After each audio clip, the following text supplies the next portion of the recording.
네, 이 시간에는 모두 일어나셔서 하나님 말씀 함께 봉독하도록 하겠습니다. 여호수아서 14장 6절에서 15절 말씀입니다. 함께 교독하기를 원합니다. 제가 먼저 6절을 읽겠습니다. 그때 유다 자손이 길갈에 있는 여호수아에게 나오고 그니스 사람 여분네의 아들 갈렙이 여호수아에게 말하되 여호와께서 가데스 바네아에서 나와 당신에게 대하여 하나님의 사람 모세에게 이르신 일을 당신이 아시는 바라.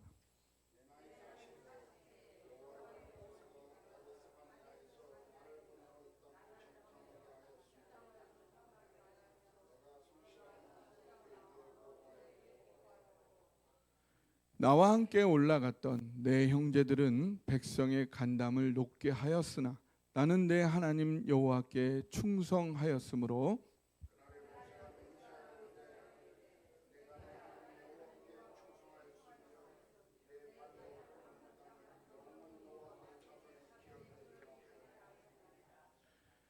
이제 보소서, 여호와께서 이 말씀을 모세에게 이르신 때로부터 이스라엘이 광야에서 방황한 이 45년 동안을 여호와께서 말씀하신 대로 나를 생존하게 하셨나이다. 오늘 내가 85세로 돼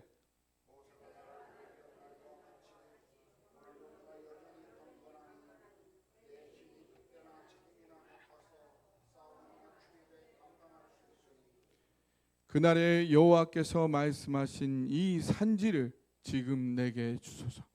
당신도 그날에 들으셨거니와 그곳에는 안악 사람이 있고 그 성읍들은 크고 견고할지라도 여호와께서 나와 함께 하시면 내가 여호와께서 말씀하신 대로 그들을 쫓아내리이다 하니 여호수아가 여분네의 아들 갈렙을 위하여 축복하고 헤브론을 그에게 주어 기업을 삼게 하매 헤브론이 그니스 사람 여분네의 아들 갈렙의 기업이 되어 오늘까지 이르렀으니 이는 이스라엘의 하나님 여호와를 온전히 쫓았음이라. 헤브론의 옛 이름은 기럇 아르바라. 아르바는 아낙 사람 가운데에서 가장 큰 사람이었더라. 그리고 그 땅에 전쟁이 그쳤더라. 아멘. 자리에 앉으시고요. 오늘은 귀한 말씀이기 때문에 바로 말씀을 듣도록 하겠습니다. 우리 김기태 목사님 나오실 때 할렐루야로 맞이하겠습니다. 할렐루야.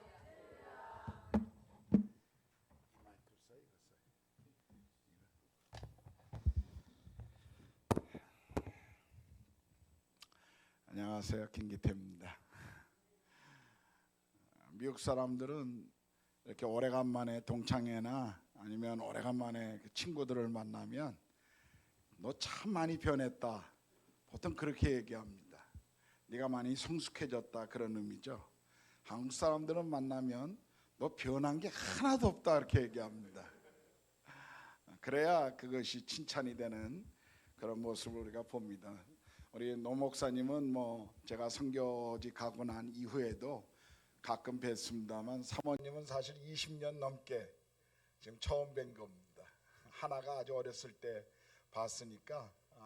근데도 사모님이 저에게 목사님 하나도 변한 게 없어요, 이런 거짓말을 하시더라고요. 뻥치시더라고요. 그게 우리 한국 사람들에게는 문화고 또 좋은 인사라고 생각합니다. 저는 노 목사님 소개해 주신 것처럼 오랫동안 대학 캠퍼스에서 젊은이들을 복음을 전하고 그들을 그리스도의 제자로 세워가고 또 세계 선교를 위한 도전에 동원하는 그런 일들을 오랫동안 했었습니다. 그러다가 교단의 선교에 대한 여러 일들을 하다가 어느 날 하나님 저에게 너는 안 가냐라고 말씀하셔서 저도 또 선교지로 선교사로 갔습니다. 그것이 아마 지금부터 한 27, 8년 전 같아요.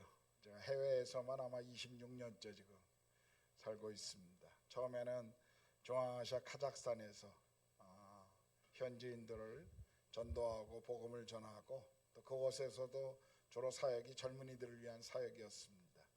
그리고 교회를 개척하고 또 캠퍼스 사역을 하고 또 제 제자 목사에게 사역을 이양하고 또 그것을 이렇게 떠날 수가 있었습니다. 저희가 사역을 이양하고 떠날 즈음에 그것을 계획하고 기도할 때 저희 본부에서 제 교단 우리 침례교 해외 선교부에서 저희에게 새로운 곳으로 50대에 또 새로운 곳에 가서 사역하지 말고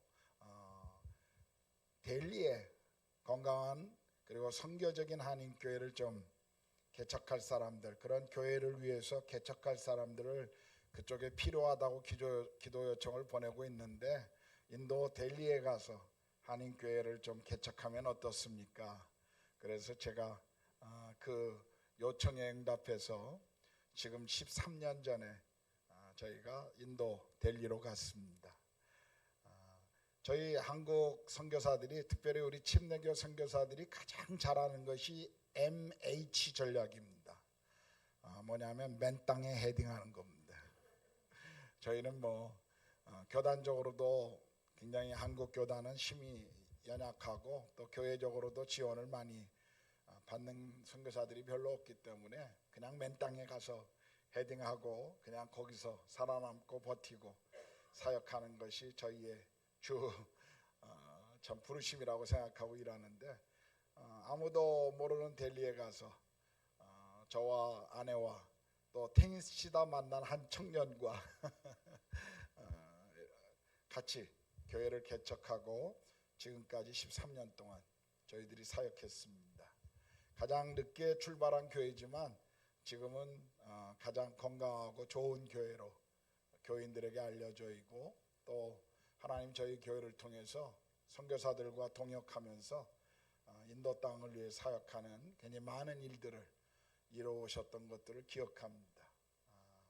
참 주님이 주신 은혜 때문에 그러한 일들이 오늘 선교제에서 일어나고 또 한국 땅에서 선교사들을 위해서 기도해 주시는 성도들의 기도가 오늘 선교지에서 하나님과 함께 일하는 선교사들 여러분의 기도가 함께 동역하고 있음을 저는 알려드리고 싶습니다. 원래 사실 어제까지 설교 내용이 가장 위대한 동역이 뭔가 하는 것을 좀 같이 나누려고 하다가 어젯밤에 갑자기 설교 좀 본문을 바꿨고 내용을 좀 바꿨습니다. 왜 바꾸게 하시는지 모르겠어요. 가끔 설교자에게는 주님이 주시는 감동이 있습니다. 그리고 그 말씀을 주실 때 이렇게 순종하는 것이 하나님의 마음에 합당한 것이라고 생각해서 어제 저녁에 노 목사님하고 이렇게 전화 통화를 하면서 목사님 혹시 주보 나왔습니까? 나왔다 그러면 제가 안 바꾸려고 그랬어요. 그냥 그러면 그걸로 설교하자. 아직 안 했대요. 그럼 본문 바꾸겠습니다. 그리고 오늘 본문을 좀 같이 나눴습니다. 이번에 한국에 와서 보니까 또 몇 교회에서 제가 설교할 기회가 있어서 설교하면서 제 마음이 참 많이 무겁고 힘든 것이 있었습니다. 그 중에 하나는 교회 안에 많은 젊은이들이 떠났다는 것입니다. 교회가 설교하는데 참 많은 분들이 60대, 50대, 60대, 70대 이런 나이가 연로하신 분들이 대부분 교회의 자리를 차지하고 있고 중간 세대가 없고 젊은이들이 없고 또 아이들이 없는 그런 모습을 오늘 교회에 와서 저는 보고 또 느끼면서 제 마음이 참 많이 무거웠습니다. 한국 젊은이들이 3포 시대를 지나서 5포, 7포, 심지어는 9포 시대라고 그렇게 이야기하는 것도 제가 들었습니다. 경제적인 어려움 때문에 많은 젊은이들이 참 무기력하고 삶에 많은 좌절과 낙심을 하는 것을 저는 보았습니다. 이런 삶을 전해주었던 우리 세대의 정말 깊은 그 마음의 무거움을 통감합니다. 우리 젊은 세대들에게 상황은 좋아졌고 환경은 좋아졌고 사는 건 더 부해졌는지 모르지만 그러나 오늘 우리 젊은이들의 시대는 우리와 완전히 다른 그런 시간들을 보내고 있습니다. 제 아들도 지금 백수로 지내고 있습니다. 정부가 먹여 살리고 있습니다. 한국의 복지가 얼마나 좋은지. 6개월 일하고 나면 실업수당 주고, 또 6개월 일하고 나면 또 실업수당 주고, 뭐 그거 없으면 이것저것 국가가 장학금 주고, 뭐 배우라고 돈 주고, 열심히 국가의 혜택을 제 아들도 누리고 있습니다. 이런 젊은 세대들을 보면서 참 마음이 많이 아팠습니다. 제가 자랐던 세대는 우리 뭐 여기 계신 많은 분들 마찬가지입니다만 한국의 부흥의 그 끝자락에 머물렀던 사람들입니다. 제가 처음 20대에 캠퍼스에 들어가서 복음을 전할 때는 정말 젊은이들이 그 복음의 메시지에 귀를 기울였습니다. 그리고 주님을 만나고, 그리고 주님께 헌신하고 세계 선교에 도전해도 내가 가겠노라는 그런 많은 시간들을 가졌던, 이 정말 한국 부흥의 성장기의 끝마무리에 저희가 머무르고 있었습니다. 근데 오늘 영적인 분위기도 완전히 바뀐 것을 볼 수가 있습니다. 제가 지난 주간 신학교의 선교 축제에 또 설교해달라고 그래서 그곳에 가서 설교하면서 그 신학교의 분위기도 제가 보면서 참 마음이 그리 썩 흡족하지는 않았습니다. 우리 세대와 너무 많이 달라진 영적 분위기를 보면서도 참 많이 힘들었습니다. 오늘 세상은 참 빠르게 변하고 있습니다. 이번에 와서도 이 AI, 인공지능과 빅데이터를 이용한 이 메타버스에 대한 것들을 저희 선교사들이 이번에 교육을 좀 받았습니다. 그냥 PPT 만들고 동영상 만드는 수준이 아니라 챗 GPT를 사용해서 정말 너무 많이 놀랐습니다. 왜 놀랐냐면 과거에는 제가 다 입력하고 만들어야 했던 것이 이제는 그냥 인터넷이 챗 GPT가 명령어만 제가 내리면 다 만들어줍니다. 다 만들어주는 그런 시대에 우리가 살고 있죠. 그러나 우리가 한 가지 잊지 말아야 될 게 있습니다. 세상이 아무리 빨리 변하고 또 다양한 변화를 경험한다 할지라도 우리 인생에 있어서 변하지 않는 한 가지가 있습니다. 그것은 우리 삶의 본질입니다. 내가 무엇을 위해 살 것인가? 내가 어디를 향해서 가고 있는가? 이 본질적인 질문은 아무리 시대가 바뀌어도 그것은 변할 수가 없습니다. 오늘 한국의 젊은 세대들을 보면서 참 많은 이들이 참 수고하고 고생스러워 때문인지 굉장히 젊은 세대들의 문화가 우리와는 너무 다른 것을 제가 보았습니다. 뭐 먹방, 왜 먹는 걸 보면서 그렇게 열광하고, 남이 먹는 걸 보면서 열광하고 있는지 제가 잘 모르겠지만, 뭐 차박, 뭐 차 타고 가서 그냥, 우리는 한국의 SUV가 왜 이렇게 많이 팔리는지 이해가 되겠더라고요. 그 다음에 주말이면 산과 바다로 나가고요. 거의 뭐 한국 사람 미친 것 같아요. 얼마 전에 가평에 좀 친구를 만나러 갔는데 그 산골 시골 안에 빵집들이 얼마나 많은지. 그것도 작은 빵집이 아닙니다. 제가 오래전에 한국 살 때는 그곳에 지나가면 뭐 술떡, 무슨 빵, 옥수수빵 이런 거 그냥 길거리에서 팔았는데 지금은 아예 기업화가 됐더라고요. 제가 물어봤어요, 제 친구한테. 여기 이거 누가 사러 오냐고. 주말이면 발 디딜 데가 없고 줄을 막 서야 된다고. 제가 얼마 전에 제가 지금 대전에서 우리 신학대학 안에서 훈련받고 있거든요. 성심당이라고 하는 곳을 지나가면서 빵 한번 사보려고 했다가 와 100m가 넘게 줄 서 있더라고요. 제가 포기했습니다. 제가 그런 걸 보면서 이거 한국 사람들 미친 게 아닌가라고 하는 정도로 빵 하나 먹자고 이 줄을 서서 이 시간 앞에 서 있는가 제가 놀랐습니다. 그런데 그런 어떤 변화와 어떤 이런 다름들이 우리 가운데 일어난다 할지라도 여전히 우리 안에 있는 그 본질에 대한 이 질문은 우리가 잊어서는 안 됩니다. 오늘 젊은 세대들뿐만 아니라 많은 사람들이 세상이 주는 즐거움에 빠져 있습니다. 그리고 그것이 삶의 가치가 되어버렸어요. 얼마나 많이 가지고 있는가, 내가 무엇을 소유하고 있는가가 대부분의 사람들의 관심거리가 되어버렸습니다. 내가 몇 평 아파트에 살고 어느 동네에 사는지. 저는 임대 아파트에 삽니다.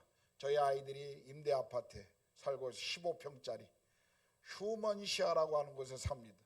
어느 날 택시를 타고 제가 집에 가는데 그 사람들이 그 휴먼시아에 사는 사람들을 무엇이라고 말하는 줄 아십니까? 그러더라고요. 그래서 뭐라고 그러는데 휴거라고 그럽니다. 휴거. 그래서 난 뭐 이게 또 무슨 기독교적인 용어가 여기서 왜 나오나 그랬더니 휴먼시아 거지들 이렇게 말한대요. 오늘 우리 사회가 어떤 것을 가지고 있고 무엇을 소유하고 있는가를 가지고 사람을 평가하고 인생을 평가하는 시대에 살고 있습니다. 그러나 적어도 우리가 그리스도인이라면, 우리가 하나님의 나라를 꿈꾸는 사람들이라면 우리의 생각이 뭔가 달라야 되고 우리의 가치가 달라져야 합니다. 그런데 너무 많은 이들이 오늘 세상 가치 속에 함몰되어 살아가는 것을 저는 보았습니다. 우리는 다른 가치, 다른 꿈을 가지고 살아야 합니다. 오늘 제가 같이 읽었던 이 여호수아 14장에 보면 꿈을 꾸고 그 꿈을 이루었던 한 사람의 인생을 우리에게 소개해주고 있습니다. 그 사람의 이름은 갈렙입니다. 아마 성경을 조금 이해하시는 분들은 갈렙이 누군지 아실 거예요. 민수기 13장에 보면 가데스 바네아의 광야에서 가나안 땅에 정탐꾼 12명을 보냅니다. 그들이 가서 그 땅을 살펴보고 40일 만에 돌아와서 그 땅의 열매들을 가지고 와서 이렇게 보고하죠. 정말 하나님이 약속하신 젖과 꿀이 흐르는 땅입니다. 사람들은 환호하기 시작했어요. 너무 좋아했습니다. 그런데 정탐꾼 중에 10명이 이렇게 얘기합니다. 그런데 그 땅의 사람들은 거인과 같고 그 성읍은 너무 견고해서 우리가 점령하지 못할 것입니다. 처음에 환호했던 이스라엘 백성들은 갑자기 좌절과 실망으로 떨어집니다. 그리고 모세에게 우리가 죽일 곳이 없어서 이곳으로 우리를 불러냈냐라고 불평하고 항의하기 시작해요. 그때 여호수아와 갈렙만이 하나님의 약속의 그 땅이니 우리가 올라가서 취하자라고 하는 믿음의 고백을 합니다. 하나님은 그 백성들의 외침에 화가 나셨어요. 그래서 광야에서 20살 이상 되는 사람들은 여호수아 갈렙만 그 땅에 들어갈 것이고 20세 이상에 되는 모든 장정들은 광야에서 죽을 것이다. 그래서 40년을 광야에서 뺑뺑이 돌립니다. 그리고 여호수아가 이제 모세가 죽고 난 다음에 이스라엘 백성들을 이끌고 가나안 땅을 정복하고 나서 12지파에게 땅을 나눠주는 것이 바로 오늘 14장의 내용이에요. 그리고 그 과정 속에서 지금 갈렙이 여호수아에게 나와서 지금 요청하는 장면이 바로 오늘 본문의 내용입니다. 여러분 생각해 보십시오. 45년이 지났어요. 어떻게 갈렙은 계속 자기 하나님이 주신 이 약속을 붙들고 있었을까요? 우리는 무엇을 봐야 되냐면 갈렙은요 이 꿈을 가진 사람이에요. 이 꿈을 붙들고 있었습니다. 갈렙의 꿈이 무엇이라고요? 45년 전에 하나님이 약속한 그 땅을 주겠다고 하는 그 약속을 갈렙은 여전히 붙들고 있었습니다. 생각해 보십시오. 45년이라는 시간, 그것도 광야에서 수많은 전쟁을 지나왔던 사람입니다. 그의 마음이 외롭지 않았을까요? 주변의 친구들이 이 땅을 떠나가는 것을 보면서 마음에 많은 상심과 좌절이 없었을까요? 마음에 힘듦이 없었을까요? 있었을 것입니다. 그는 광야에 머물면서도 여전히 그의 마음은 약속의 땅인 가나안을 바라보고 있었습니다. 하나님이 주시겠다고 했던 그 약속의 땅을 붙들고 있었던 거예요. 여러분, 여러분의 인생을 붙들고 있는 꿈이 계신가요? 여러분의 삶을 지탱하고 있고 여러분의 삶을 계속 전진하게 만드는 이런 꿈이 여러분께 있습니까 혹시? 저는 대학교 1학년 때 어떤 책을 저는 어떤 선교단체에서 제가 성경 공부를 배우고 또 그리스도의 제자로서의 삶을 이렇게 살아가는 그런 시간들이 있었습니다. 그때 저는 주님 앞에 그런 고백을 했어요. 주님, 제가 어느 나라 어느 곳에 살든지 내가 어떤 인생을 살든지 내 평생의 이제 삶의 부르심은 그리스도의 제자가 되고 그리스도의 제자를 만드는 것입니다. 그것이 대학교 1학년 때 제가 주님 앞에 드렸던 기도의 간구였습니다. 근데 그런 제 삶에 도전을 주었던 한 사람의 인생이 있었어요. 도슨 트로트맨이라는 사람입니다. 그는 트럭 운전사였고 고등학교밖에 졸업하지 않은 사람이에요. 그런데 그는 회심하고 난 이후에 하나님의 사람으로 그의 인생을 드렸고 그리고 평생 주님과 동행했던 사람이에요. 그런데 그의 책을 읽는 가운데 어떤 내용이 있었냐면 이런 말이 있었어요. 그에게 한 가지 습관이 있었는데요. 경건의 시간 큐티를 하고 난 다음에 항상 그분은 세계 지도를 펴놓고 매일 한 나라씩을 위해서 기도했습니다. 어떻게 기도했냐면 하나님, 제가 기도하는 이 나라 가운데 나를 보내어 주십시오. 나를 사용해 주십시오. 내가 갈 수 없다면 내 제자를 보내게 해 주십시오.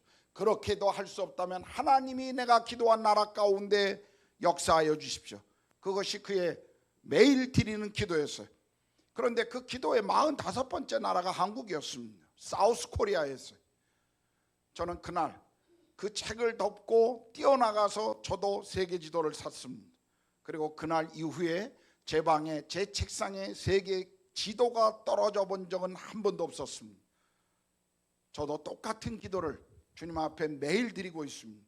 하나님, 저를 기도하는 이 나라 가운데 사용해 주십시오. 제가 갈 수 없다면 제 제자들을 보내주십시오. 그리고 하나님의 영광이 그 나라 가운데 일해 주십시오. 저는 힘들고 어려울 때마다, 사역하고 좌절할 때마다 다시 저는 이 꿈으로 돌아옵니다. 하나님이 저에게 주셨던 꿈, 하나님이 제 인생을 역동적으로 움직이게 하는 그 꿈으로 저는 항상 돌아옵니다. 여러분은 그런 꿈을 갖고 계신가요? 여러분의 교회는 그런 꿈을 꾸고 계신가요? 갈렙이 지금 이 45년의 시간 속에 계속 그가 광야의 그 외로움과 두려움을 움직이게 만들었던 역동적인 그의 힘의 원동력은 바로 이 꿈이었습니다. 꿈을 갖고 있는 것. 꿈을 가지고 있는 사람과요, 꿈이 없는 사람의 삶은 완전히 다릅니다. 완전히 달라요. 여러분, 꿈은 나이에 따라 주어지는 게 아닙니다. 젊었을 때 주어지고 나이가 들으면 없어지는 것이 아닙니다. 오늘 갈렙을 보세요. 갈렙은 꿈만 꾼 사람이 아니라요, 이 꿈 때문에 꿈을 이뤄가는데 장애물이 있었던 사람이에요. 첫 번째 장애물이 뭐예요? 나이입니다. 나이. 지금 85세의 나이입니다.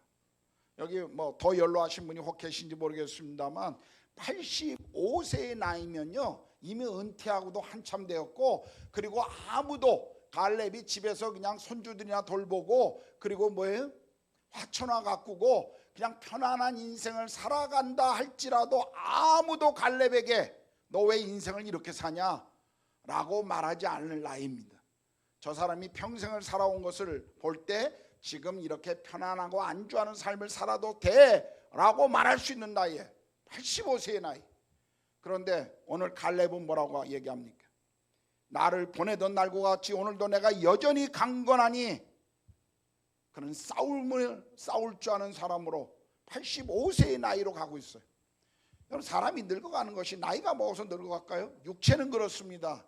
그러나 우리의 삶에 늙어가면요 나이 들어서가 아니라 꿈을 잃어버리기 때문에 그래요. 더 이상 내가 무엇을 위해 살아야 하는지를 알지 못하기 때문에 매일매일이 힘든 거예요.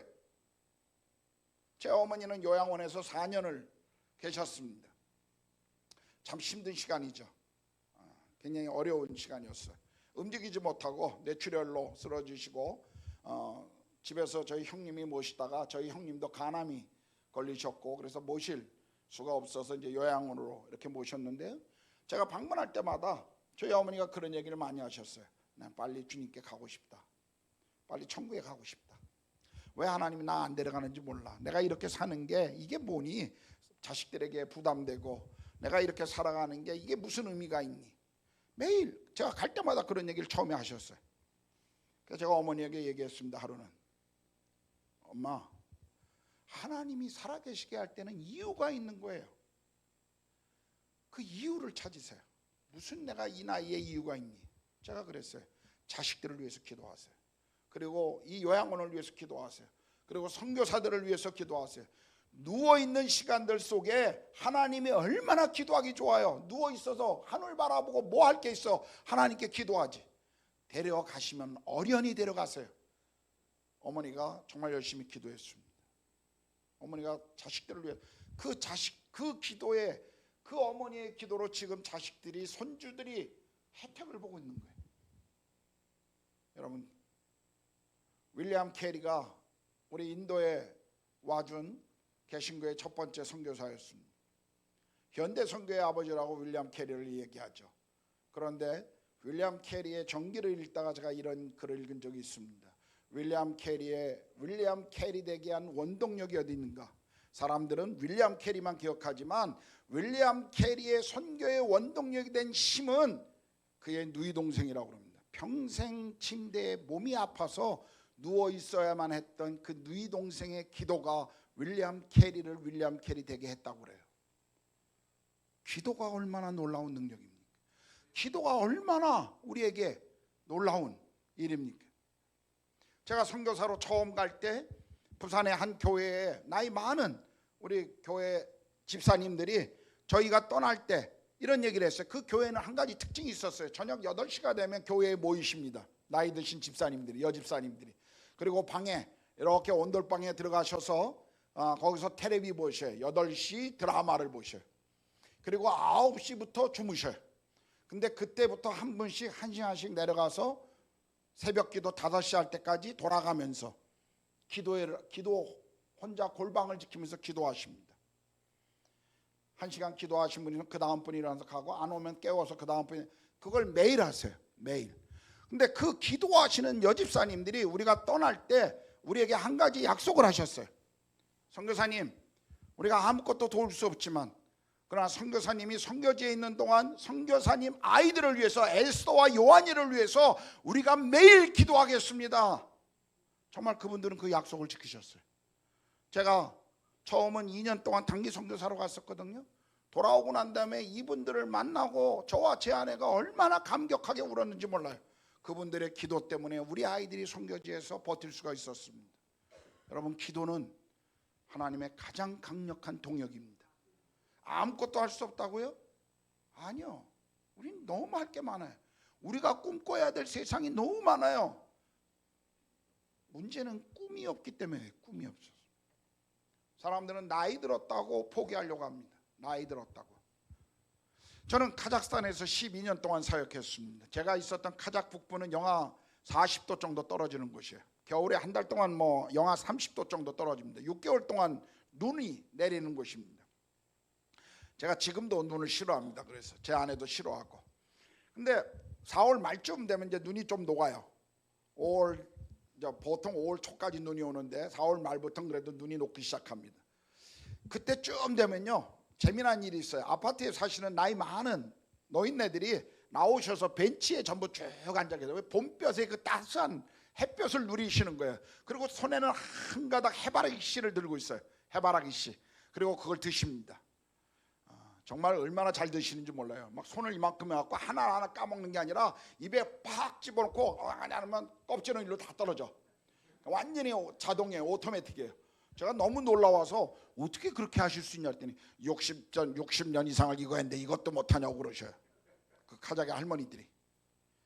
근데요, 그 따뜻한 햇볕에 나와서 하루 종일 앉아서 그렇게 있다가 해바라기 씨 먹고 자기들끼리 한다마다 때때로 꾸벅꾸벅 거기서 졸면서 주무십니다.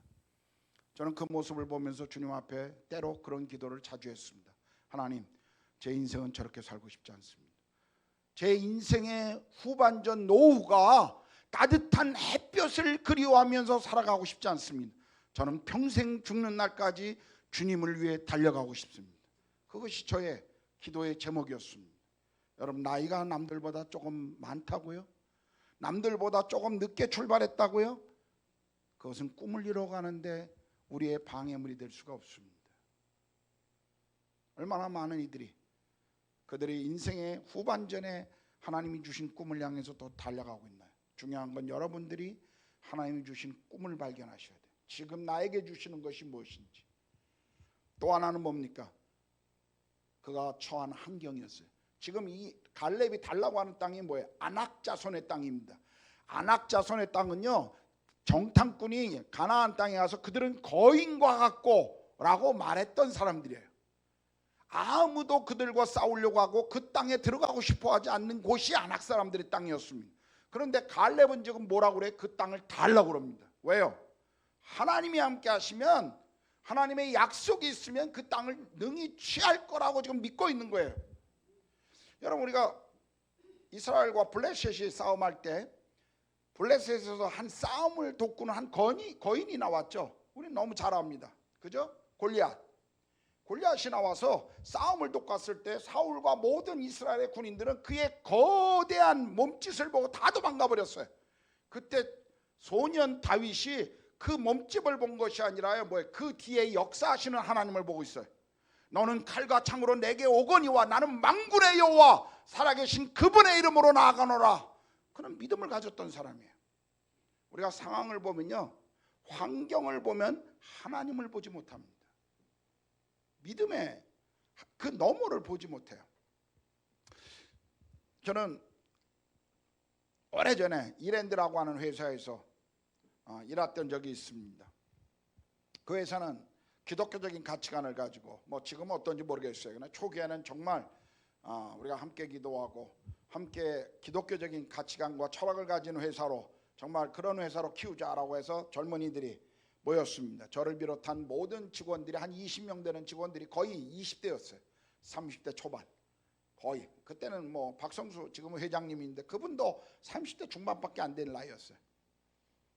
근데 그 사무실에 저 동국대학교 밑에 어떤 아파트 지하 창고에서 그 사업을 시작했는데요. 그 창고에 조그마한 우리 오피스가 하나 있었어요. 그 사무실이 하나, 나머지는 다 그냥 창고에 이렇게 허름하게 칸 나누어 갖고 이렇게 쓰고 있었는데, 그 오피스 들어가는 문에 누군가가 볼펜으로 이렇게 써서 붙여놓은 게 있었습니다. 영어로 써놨어요. 그게 뭐냐면 God is the greater than any problem I have. 이렇게 써놨어요. 하나님은 내가 가진 어떤 문제보다 더 크신 분이다. 문제가 생길 때마다요, 저희는 일하다가 도중에 다 모였습니다. 문제가 터지면 다 모여서 같이 기도하고 다시 흩어졌어요. 문제가 터질 때마다 모여서 기도했습니다. 무엇을 주장했을까요? 이 문제보다 더 크신 하나님, 이 문제를 다루시는 하나님, 우리는 그 하나님을 신뢰했습니다. 여러분, 장애물이 꿈을 방해할 수는 없습니다. 그리고요, 꿈을 가지면요 반드시 장애물이 옵니다. 꿈이 크면 클수록 장애물은 더 커요, 사실은. 그런데 우리가 그 장애물 뒤에 계신 하나님을 바라보면 하나님께서는 그 일을 행하십니다. 오늘 갈렙에게 우리가 또 배워야 될 게 뭐예요?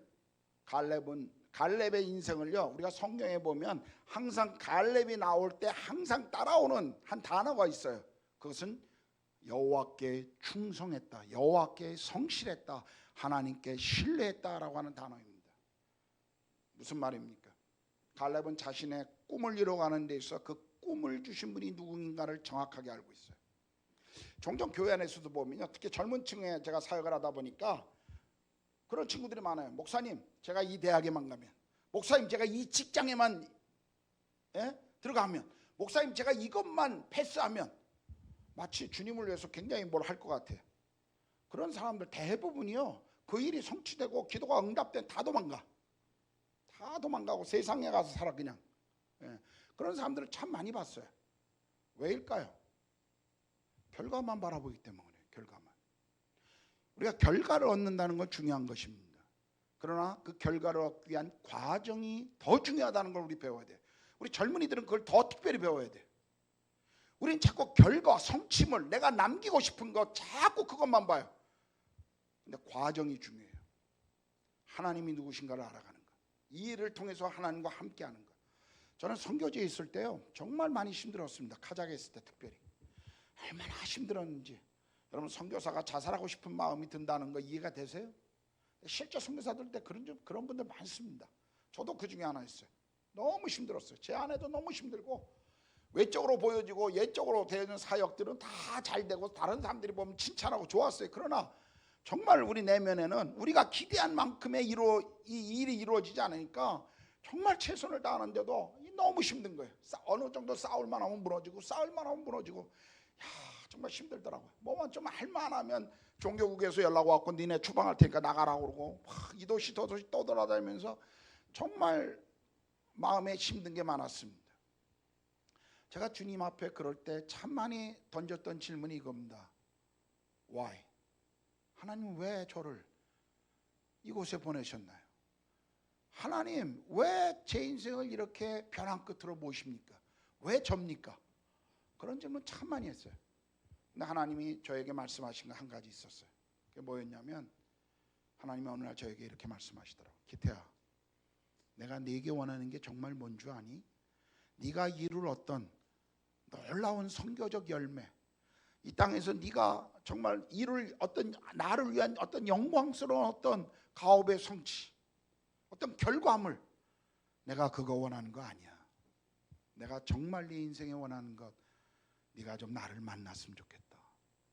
그냥 나와 함께 했으면 좋겠다. 제가 깨달은 게 그거였습니다.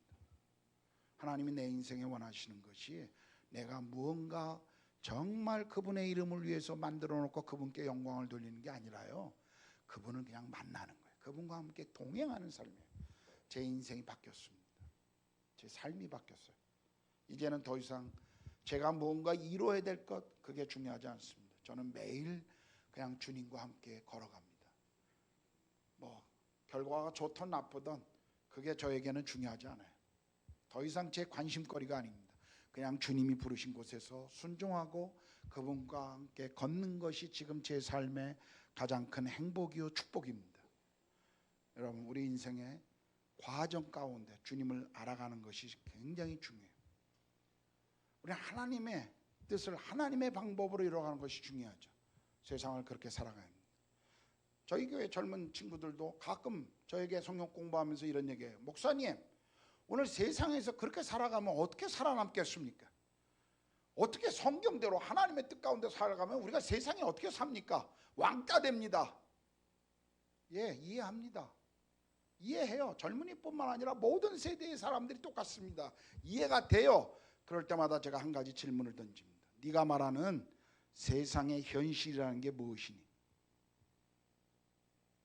여러분, 우리는 하나님의 백성들이에요. 하나님 나라의 사람들입니다.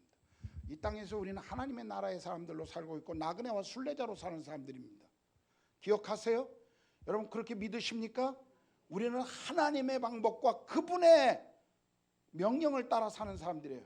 세상 것이 아닌 것이 아니라 하나님의 그것을 따라 살아가는, 그리스도인이라고 말하는 사람들, 작은 그리스도라고 말하는 사람들, 처음부터 우리에게 주어진 영광스러운 이름이었나요? 아니에요. 조롱이었어요. 우리를 비웃는 거였습니다.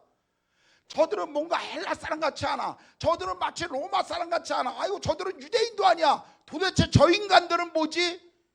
가만히 지켜보니까요, 예수를 따라간단 말이에요. 예수를 거기에 목숨 걸고 가고 있단 말이에요. 그래서 사람들이 비웃으면서 우리에게 붙여준 이름이 그리스도인이라는 이름입니다. 과거에 제가 젊었을 때 우리 한국 땅에도 예수쟁이라는 말이 많았어요. 저거 예수쟁이. 저희 부모님도 처음 예수님 믿지 않았을 때 저를 향해서 그렇게 얘기했어요. 저거 예수쟁이. 그런데 오늘 그 예수쟁이라는 말이 한국 그리스도인들 사이에서 사라져버렸어요. 한국 사회에서 사라져버렸어요. 예수쟁이라는 말. 저는 정말 그 단어가 그립습니다. 예수를 위해 사는 사람들, 예수의 인생의 전부가 예수라고 믿고 살아가는 사람들, 그게 우리 그리스도인이잖아요. 우리 예수쟁이들이잖아요. 그런데 어느덧 우리는 그걸 잊어버렸습니다. 하나님의 나라의 백성이면서 하나님의 말씀을 잊어버리고 어느덧 우리가 세상 것을 따라가면서 그게 현실이라고 말해요. 예수 그리스도가 이 땅에 오시면서 하나님의 나라가 임했습니다. 우리는 하나님 그분의 십자가와 부활의 권능으로 우리는 하나님의 나라의 백성이 되었어요. 우리는 하나님의 나라의 백성으로 살아가는 사람들입니다. 현실적이라는 게 뭔지 아세요? 그게 하나님의 나라로 살아가는 거예요. 저는 저희 교회 청년들에게 가끔 이런 얘기해요. 그런 얘기하면 너는 그렇게 말하기 이전에 그렇게 한번 살아봤니?라고 묻습니다. 너 한번 하나님의 뜻 가운데 살아보려고 노력했니? 그러고도 얘기하는 거니? 우린 살아도 보지도 않고 아예 처음부터 시작 안 하려고 해요. 하나님의 뜻을 따라가야 합니다. 그것이 우리의 현실입니다. 그게 포기되어지면요, 그 꿈이 우리 안에 상되면요, 우리가 남은 게 없어요. 여러분, 예수 믿는다는 게 천당 가는 겁니까? 우리 예수 믿고 천국 가세요라고 말합니다. 예수 믿고 기껏 우리에게 주어진 가장 큰 축복이 천당 가는 거예요. 그러면 정말 우리의 목적이 천당 가는 거라면, 죄송합니다 이런 표현서, 우리 다 빨리 죽는 게 하나님의 영광이고 뜻이에요. 이 땅에 살아가면서 죄 짓고 하나님 실망시키지 말고 그냥 예수 믿고 천당 우리에게 주어졌으니까 그냥 그냥 다 죽어버려서 주님 앞에 가는 게 그게 하나님께 영광이에요. 근데 하나님 왜 우리를 이 땅에 두세요? 왜 우리를 살게 하십니까? 왜 우리를 살게 하시죠? 하나님의 나라로, 백성으로 이 땅에서 하나님의 나라를 이뤄가라는 거예요. 하나님의 나라의 백성은요, 하나님의 나라의 법을 따라가는 사람들입니다. 예수 믿고 천국 가세요가 아니고요, 예수 믿고 하나님의 뜻대로 살아가십시오. 그게 우리가 전하는 복음의 핵심인 거예요.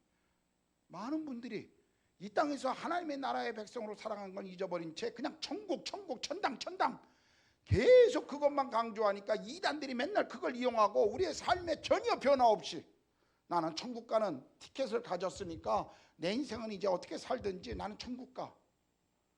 하나님 앞에 가서 우리가 얼마나 부끄럽겠어요. 얼마나 하나님 앞에 가서 우리의 낯을 들지 못할 거 아닙니까? 하나님이 우리를 여기 살게 하셨으면요, 지금 여기가 우리의 부르심의 자리예요. 제가 인도에 있으면 인도가 저를 부르신 땅끝입니다. 여러분은 여기 일산이, 고양시가 여러분의 땅끝이 될 수 있을 거예요. 우리가 부르신 곳에서 하나님이 원하시는 건 뭐예요? 그 부르심 속에서 그 부르심을 따라 하나님이 주신 사명을 이뤄가라는 겁니다. 여러분의 교회를 여기 세우신 이유도 그렇습니다. 기도하시는데 참 제 마음에 한 가지 정말 이렇게 부딪힌 단어가 있었어요. 다음 세대. 다음 세대 사역하시는 우리 노명수 목사님을 위해서 기도하고 교회를 위해서 기도하는 권사님의 기도를 제가 앉아서 들었습니다.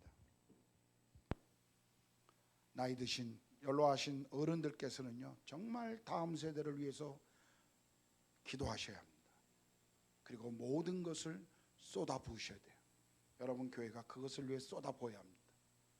젊은이가 사라지고 교회의 아이들이 사라지면 그 다음에 우리가 기대하는 것이 뭐겠어요? 하나님의 한국 땅 가운데 기대하는 게 뭘까요? 저는 가끔 중국의 그리스도인들의 이야기와 우리 인도에 있는 그리스도인들의 그 헌신을 볼 때마다 정말 주님 앞에 제가 눈물로 기도할 때가 많습니다. 정말 기도하면서 기도의 제목이 뭔지 아세요? 하나님, 한국 그리스도, 한국 교회의 촛대를 옮기지 말아 주십시오. 아직은 그냥 도와주십시오. 인도의 그리스도인들은 그리스도인이 된다는 것은요, 자기 공동체 거기서 왕따가 되는 거예요. 그리스도인이 된다고 침례를 받는 건요, 자기 공동체에서 완전히 그건 외면당하고 외톨이가 되고 소외가 되는, 그걸 알고 결정하고 믿는 거예요. 마치 초대교회 그리스도인들이 그랬던 것처럼. 우린 지금 너무 편해졌죠. 편해졌는데도 하나님 우리에게 주신 그 은혜를 누리고 있지 못해요. 저는 여러분 교회가 오늘 갈렙이 꿈꿨던 어떤 꿈인지 모르겠어요. 하나님 주시는 꿈은 다 다르니까 그 꿈 가운데 여러분 교회가 드려지기를 원합니다. 여러분의 교회가 그 꿈을 꾸는 교회가 되었으면 좋겠어요. 젊은이들만 꿈꾸는 게 아니고요, 나이 드신 어른들께서도 같은 꿈을 꾸며, 내가 캠퍼스에, 내가 젊은이들의 현장에 갈 수 없다 할지라도 기도로 갈 수 있잖아요. 이 젊은이들을 한 명 한 명 축복하면서 매일 기도할 수 있잖아요. 한 분이요, 한 여집사님이 동네에서 까불고 노는 한 청소년을 위해서 매일 기도했어요. 볼 때마다 하나님 저 아이의 인생을 축복해 주십시오. 하나님 저 아이의 삶을 하나님이 축복하시고 하나님 저 아이를 통해서 하나님이 영광을 받으십시오. 매일 기도했거든요. 그 아이가 청소년 시기에 주님을 만납니다. 그리고 대학 시절에 세계 선교에 대한 꿈을 가져요. 그리고 선교사로 나갑니다. 단기 선교로 왔다 갔다 해요.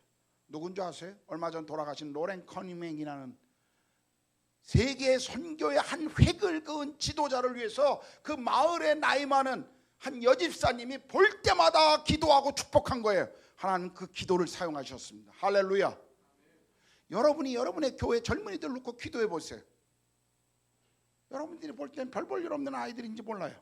대학도 별 볼 일 없고 직장도 뭐 시험치는 것 같아. 그러나 기독교의 역설적인 진리가 뭡니까? 하나님은 약한 것을 들어 사용하십니다. 우리가 볼 때는 아무것도 아닌 것 같지만, 그러나 우리가 하나님께 헌신하면 하나님이 사용하세요. 저는 설교를 마치면서 오늘 여기 몇 명의 젊은이들에게 좀 이야기하고 싶어요. 여러분들이 좌절하고 낙심하고 나 같은 존재가 무엇을 할 수 있까라고 혹시 그런 질문을 마음속에 던지고 있다면 성경의 인물들을 생각해 보십시오. 노아는 술에 취해 옷 입는 것도 몰랐던 사람입니다. 라합은 창녀였습니다. 모세는 우쭐하다가 40년 동안 광야에서 교만한 채 살아갔던 사람입니다. 삼손은 여자를 너무 좋아해서 하나님 주신 사명을 잊어버리고 실패한 사람이에요. 얼마나 그런 사람들이 많아요. 베드로는 성질이 얼마나 급한지 늘 나서기 좋아하는 사람이었어요. 사도 요한은요, 사랑의 사도가 아니라 성경에 보면 욱하는 성질이 아주 그냥 불같은 사람이었습니다. 우레의 아들이라고 그랬어요. 사마리아 여인은 이 남자 저 남자 인생의 목적이 없이 소망이 없이 외로움을 남자한테 채우려고 이 남자 저 남자 돌아. 나오미는요, 아들과 남편을 잃은 가부였어요. 룻은 자기 남편을 잃어본 가부로 나이 많은 남자와 결혼했던 사람입니다. 당시에 아마 굉장히 가십거리 중에 하나였을 거예요. 마리아는 처녀였는데 애를 뱄네. 삭개오는 키가 작아서 사람들이 맨날 키 작은 삭개오라고 놀렸습니다. 바울은요, 그 성질이 얼마나 셌으면, 고집이 셌으면 자기 동역자하고 싸우고 헤어져요. 디모데는요, 위장이 약해서 너 적당히 술도 좀 먹어라, 포도주 좀 먹어라, 위궤양에 있었던 사람이에요. 여러분, 성경의 인물들 하나하나 보세요. 근데 하나님이 그런 사람들을 사용하셨어요. 그 연약한 사람들, 정말 그 연약한 사람들을 하나님 사용하셨단 말이에요. 이게 기독교의 역설입니다. 희생, 창녀를요, 가부를요, 메시아의 족보에 집어넣었어요. 이게 기독교의 역설이에요. 우리가 약할 때 하나님은 우리를 쓰십니다. 교회도 마찬가지예요. 하나님 대형교회, 큰 교회를 쓰시는 게 아니라 건강한 교회들을 사용하십니다. 건강한 건요, 단순히 크고 사이즈가 크다고 건강한 게 아니에요. 그 교회가 무엇을 향해 가고 있는가, 그 교회가 무엇에 가치를 두고 있는가. 저는 설교를 마치면서 여러분 교회가 정말 이런 꿈을 가진 교회들이 되고, 어른들이 그 꿈을 위해서 기도해주고, 이 교회에 오는 젊은이들이 그 꿈을 먹으면서 자라가는 그런 교회가 되기를 소망합니다.